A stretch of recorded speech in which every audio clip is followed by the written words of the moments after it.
साहित्य में इनके हमें नाम याद रखने हैं, तो ऐसे में याद रहेंगे कि कुतुबन की, मृगावती, अष्टछाप कवियों के नाम याद करके जाना है पेपर।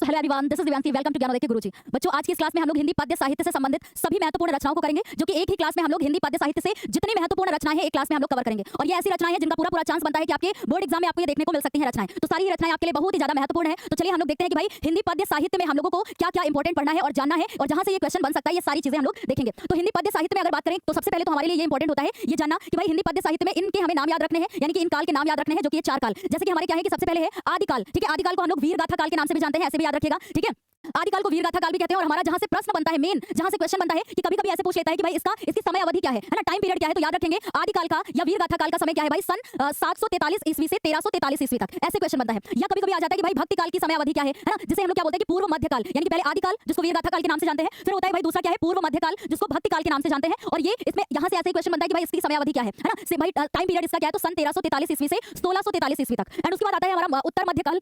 उत्तर मध्यकाल जिसको हम लोग रीतिकाल के नाम से भी जानते हैं, इसकी समय अवधि क्या है बच्चों, याद रखिएगा 1643 ईस्वी से 1843 ईस्वी तक। ठीक है, तो ये किसका है भाई, ऐसे आ जाता है क्वेश्चन में कि रीतिकाल की समय अवधि है, तो 1643 से 1843। ठीक है, तो हिंदी पद्य साहित्य में यहां से आपका प्रश्न बन सकता है आपके पेपर में, तो इनको बिल्कुल पढ़ के जाइएगा, बिल्कुल तैयार करके जाइएगा। एंड उसके बाद बच्चों आधुनिक काल की समय अवधि पूछ लेता है, तो आधुनिक काल की है कि 1843 ईस्वी से आज तक, यानी कि अब तक कह सकते हैं हम लोग, आज तक। ओके, तो ऐसे आधुनिक काल का आप याद रखेंगे कि 1843 से अब तक या आज तक। ओके, तो इस तरीके से ये सारी समय अवधि आप तैयार करके जाएंगे अपने एग्जाम में, क्योंकि यहां से एक क्वेश्चन जरूर बनेगा। अब हम लोग बात कर लेते हैं कि मैम हिंदी पद्य साहित्य में कौन सी हमारी महत्वपूर्ण रचनाएं हैं जिनको हमें तैयार कर लेना चाहिए और पूरा चांस बनता है कि हमारे पेपर में क्वेश्चन बन के आता है। यानी कि देखिए, आपके एग्जाम में बच्चों 10 पूरे हिंदी गद्य पद्य साहित्य के इतिहास से संबंधित क्वेश्चन आते हैं, जिनमें 5 आपके गद्य साहित्य से होते हैं और 5 आपके पद्य साहित्य से होते हैं। तो जैसे ही हम लोग की पद्य साहित्य की क्लास है, वैसे ही हम लोगों ने गद्य साहित्य की भी किया है। ठीक है, उनमें भी हम लोगों ने सारी महत्वपूर्ण रचनाएं देखी है। तो अगर उस भी क्लास को आपने एक बार नहीं देखा है, तो पहले आप हिंदी गद्य साहित्य की क्लास को देखिएगा, फिर पद्य साहित्य की क्लास को देखिएगा, यानी कि ये वाली। ठीक है, तो एक क्लास में हम लोगों ने सारी चीजों को कवर किया है। तो हिंदी पद्य साहित्य में रचनाकार और इनकी रचनाएं जो इंपॉर्टेंट है हमारे लिए, सबसे ज्यादा महत्वपूर्ण है, जहां से एक प्रश्न बन सकता है कि भाई मृगावती किसकी रचना है, तो मृगावती किसकी रचना है बच्चों, कुतुबन, याद रखिएगा। ठीक है, और कभी-कभी आ जाता है क्वेश्चन कि मधुमालती किसकी रचना है। ठीक है, तो मधुमालती किसकी रचना है, मंझन की है। एंड उसके बाद चित्रावली किसकी रचना है, तो ये उस्मान की रचना है, याद रखिएगा। ज्ञानदीप किसकी रचना है बच्चों, शेख नबी की रचना है। ठीक है, शेख नबी, तो ऐसे में याद रहेंगे कि कुतुबन की, मृगावती, मंझन की, मधुमालती, उस्मान की, चित्रावली, शेख नबी की, ज्ञानदीप। और ये ऐसी रचनाएं हैं कि जिनसे पूरा चांस बनता है कि हमें पेपर में ये देखने को मिल सकती हैं। कासिम शाह, ठीक है, कासिम शाह की रचना याद रखिएगा, हंस जवाहिर। और नूर मोहम्मद की रचना याद रखिएगा, इंद्रावती। हमारे प्रीवियस ईयर में आया हुआ ऐसा क्वेश्चन है कि इंद्रावती किसकी रचना है, तो इंद्रावती किसकी रचना है बच्चों, नूर मोहम्मद की। ये पूछी जा सकती है आपके पेपर में। एंड उसके बाद सूरदास की भी रचना याद रखिएगा बच्चों, जो कि हिंदी पद्य साहित्य के अंतर्गत आती है, कि सूर सागर, साहित्य लहरी और सूर सारावली, ये तीनों ही रचनाएं किसकी है भाई, सूरदास की है। हो सकता है कि हमारे पेपर में एक देकर के पूछे कि भाई साहित्य लहरी किसकी रचना है, तो सूरदास की रचना है। ठीक है, तो सूर सागर, साहित्य लहरी, सूर सारावली, इनको बिल्कुल स्किप ना कीजिएगा, क्योंकि यहां से प्रश्न जरूर बनेगा। ओके, तो ये सारी आपके लिए क्या है, महत्वपूर्ण है। उसके बाद कभी-कभी एक क्वेश्चन बनता है कि भाई अष्टछाप कवियों के नाम याद करके जाना है पेपर में। ठीक है, अष्टछाप कवियों के नाम याद करके जाना है आपको।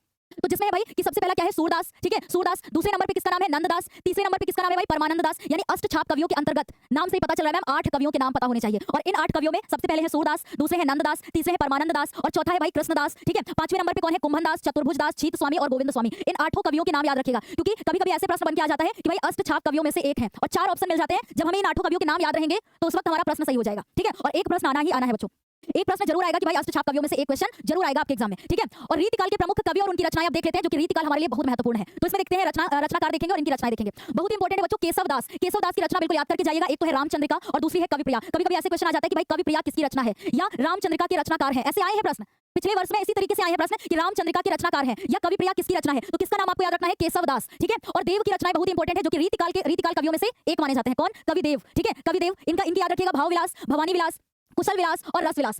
2024 के बोर्ड एग्जाम में ये भाव विलास रचना आई थी। ठीक है, ऐसे आया था कि भाई भाव विलास किसकी रचना है, या एक प्रश्न इस तरीके से एक सेट में आया था, घुमा करके मैं आपको ये भी याद दिलाती हूँ कि भाई प्रश्न कैसे बनता है। एक सेट में ऐसे प्रश्न आया था कि कवि देव, ठीक है, रीतिकालीन कवि देव की रचनाएं हैं, और 4 ऑप्शन में पता है क्या दे दिया था, एक दिया था भवानी विलास, एक दिया था भाव विलास, एक दिया था रस विलास और एक ऑप्शन में था कि रामचंद्रिका। और क्वेश्चन ऐसे था कि रीतिकाल कवियों में से, यानी कि रीतिकाल कवि देव की रचना नहीं है, और 3 रचनाएं थी उसमें, यानी भाव विलास थी, भवानी विलास थी, रस विलास थी, ये देव की रचना थी, और रामचंद्रिका केशवदास की थी। तो इसलिए उसमें हमारा सही जवाब क्या हुआ था कि रामचंद्रिका। ऐसा प्रश्न 2024 में आया था। ठीक है, तो ये सारी रचनाएं पढ़ के जाएंगे। भूषण की याद रखिएगा बच्चों, शिवराज भूषण, शिव बावनी और छत्रसाल दशक। छत्रसाल दशक बहुत ही महत्वपूर्ण है, कई बार पेपर में आई हुई है कि भाई छत्रसाल दशक के रचयिता है, तो याद रखिएगा भूषण की रचना है। मतिराम की रचना याद रखिएगा बच्चों, रसराज, ललित ललाम। ललित ललाम किसकी रचना है या रसराज किसकी रचना है, मतिराम की है। ठीक है, एंड पद्माकर की याद रखिएगा, पद्माभरण है बच्चों, जग विनोद है और गंगा लहरी है, ये किसकी रचना है, पद्माकर की रचना है। ठीक है, बिहारी लाल की रचना क्या है भाई, बिहारी सतसई। याद रखिएगा कि बिहारी सतसई किसकी रचना है, बिहारी की, है ना, बिहारी लाल की रचना है। और एक चीज और याद रखिएगा बच्चों कि रीतिकाल कवियों के हम लोगों ने नाम भी देखे, साथ में उनकी रचनाएं भी देखी, है ना, जो कि महत्वपूर्ण थी। अब इतनी बात याद रखिएगा, यहाँ से एक क्वेश्चन आपका बन सकता है कि रीतिकाल की 3 धाराएं कौन कौन सी होती हैं, या रीतिकाल की कितनी धाराएं हैं, ऐसे प्रश्न बन सकता है। तो याद रखिएगा बच्चों कि रीतिकाल की 3 धाराएं होती हैं। पहली कौन सी होती है, रीतिबद्ध काव्य धारा,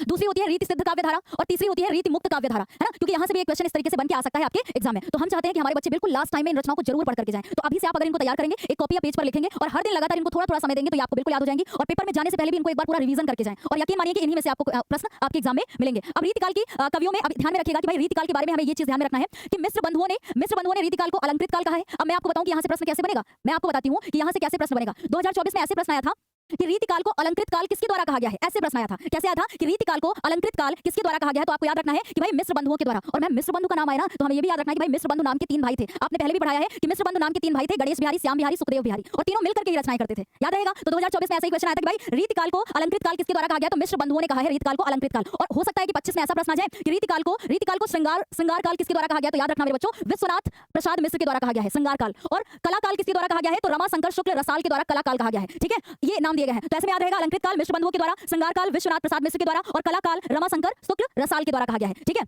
अब हम लोग देखेंगे कि प्रमुख कवि और उनकी रचनाएं। तो भारतेंदु युग के अंतर्गत इन कवियों के नाम याद रखिएगा बच्चों, भारतेंदु हरिश्चंद्र और श्रीधर पाठक। भारतेंदु हरिश्चंद्र की एक रचना है जो कई बार पेपर में पूछी हुई है, प्रेम माधुरी, ठीक है। और श्रीधर पाठक की है बच्चों कश्मीर सुषमा। ये कौन से युग के अंतर्गत आते हैं, भारतेंदु युग के अंतर्गत आते हैं, ठीक है। और द्विवेदी युग में इन कवियों के नाम याद रखिएगा, मैथिली शरण गुप्त और अयोध्या सिंह उपाध्याय हरिऔध। मैथिली शरण गुप्त की एक रचना कई बार पूछी जाती है साकेत, जो कि इनका महाकाव्य है, ठीक है। और अयोध्या सिंह उपाध्याय हरिऔध की एक रचना है प्रिय प्रवास, ठीक है, प्रिय प्रवास, ये भी कई बार पूछा गया है। एंड उसके बाद याद रखिएगा कि छायावादी युग के अंतर्गत जयशंकर प्रसाद और महादेवी वर्मा। जयशंकर प्रसाद की एक रचना है भाई कामायनी, ठीक है, कामायनी। और महादेवी वर्मा का याद रखिएगा यामा, ठीक है, यामा भी इनकी बहुत ही महत्वपूर्ण है। तो ये भारतेंदु युग के अंतर्गत है बच्चों, ये द्विवेदी युग के अंतर्गत है, ये छायावादी युग के अंतर्गत है। और अब हम लोग बात करेंगे कि प्रगतिवादी युग, ठीक है। तो प्रगतिवादी युग में शिवमंगल सिंह सुमन और प्रलय सृजन, ठीक है, प्रलय सृजन, यानी कि प्रगतिवादी युग के अंतर्गत शिवमंगल सुमन की एक रचना याद रखिएगा प्रलय सृजन, ओके, कई बार आई हुई है पेपर में। और रामधारी सिंह दिनकर भी हमारे प्रगतिवादी युग के अंतर्गत आते हैं, ठीक है। तो प्रगतिवादी युग के अंतर्गत रामधारी सिंह दिनकर की एक रचना याद रखिएगा उर्वशी, ठीक है, यानी कि मैम उर्वशी से भी याद रखेंगे कि भाई रामधारी सिंह दिनकर की बात आए तो ये हम हर वक्त आपको याद दिलाते हैं कि सन 1908 सिमरिया ग्राम जिला मुंगेर बिहार प्रकट हुए साहित्य जगत में दिनकर जी मानो तनुधार। बीए पास किया पटना से, ज्ञात हुआ कविता का सार, रचे रेणुका अरु रसवंती कुरुक्षेत्र बापू हुंकार। ऐसे करके आपको रामधारी सिंह दिनकर से कई सारी चीजें याद रहेंगी, ठीक है ना। इस तरीके से हमारे बच्चे तैयार करेंगे इसको। और फिर जैसे मैम हम लोगों ने सबसे पहले भारतेंदु युग का देखा, फिर द्विवेदी युग, फिर छायावादी युग, फिर प्रगतिवादी युग। वैसे ही बच्चों प्रयोगवादी युग के अंतर्गत अज्ञेय का नाम नागार्जुन और धर्मवीर भारती, ठीक है, इनके नाम याद रखिएगा। और इनमें इनकी रचनाएं, अज्ञेय की सबसे प्रसिद्ध रचना आंगन के पार द्वार पूछी जा सकती है, नागार्जुन की प्यासी पथराई आंखें और धर्मवीर भारती की ठंडा लोहा और कनुप्रिया। कभी-कभी ऐसे क्वेश्चन आता है कि भाई ठंडा लोहा किसकी रचना है या कनुप्रिया किसकी रचना है, तो ये धर्मवीर भारती की रचना है। और कौन से युग के अंतर्गत आते हैं, प्रयोगवादी, है ना। तो ऐसे भी प्रश्न बन सकता है कि प्रयोगवादी युग की रचना है और दे दिया कि कनुप्रिया, तो आप कैसे बोलेंगे, कैसे पहचानेंगे कि ये कनुप्रिया प्रयोगवादी युग की है, क्योंकि इसकी रचनाकार कौन है, धर्मवीर भारती। और धर्मवीर भारती किसके अंतर्गत आते हैं, प्रयोगवादी युग के अंतर्गत आते हैं, ठीक है। तो ऐसे तैयार कीजिए आप। फिर नई कविता के युग के अंतर्गत गिरजा कुमार माथुर, भवानी प्रसाद मिश्र। गिरजा कुमार माथुर की एक रचना है धूप के धान और भवानी प्रसाद मिश्र की है खुशबू के शिलालेख, ठीक है। इसकी ट्रिक भी हम लोगों ने देखी थी कि भाई खुशबू जिसको हम लोग भवानी कह के बुलाएंगे, ठीक है। तो खुशबू की शिलालेख किसकी रचना है, भवानी प्रसाद मिश्र की रचना है। तो इतना हम लोग हिंदी पद्य साहित्य के इतिहास के अंतर्गत इतनी एक सारी चीजें आपके लिए बस महत्वपूर्ण है बच्चों, ठीक है। तो हिंदी पद्य साहित्य में हम लोगों ने इन सारी महत्वपूर्ण रचनाओं को देख लिया, एक साथ देख लिया। ऐसे ही हमारा गद्य साहित्य का भी एक ऐसे ही मतलब क्लास है जिसमें एक छोटी सी क्लास में ही हम लोगों ने उन रचनाओं को भी देखा है। तो ये दोनों ही क्लासेस आपके लिए बहुत ही ज्यादा इंपॉर्टेंट है। तो आज के लिए फिर इतना ही बच्चों, ठीक है।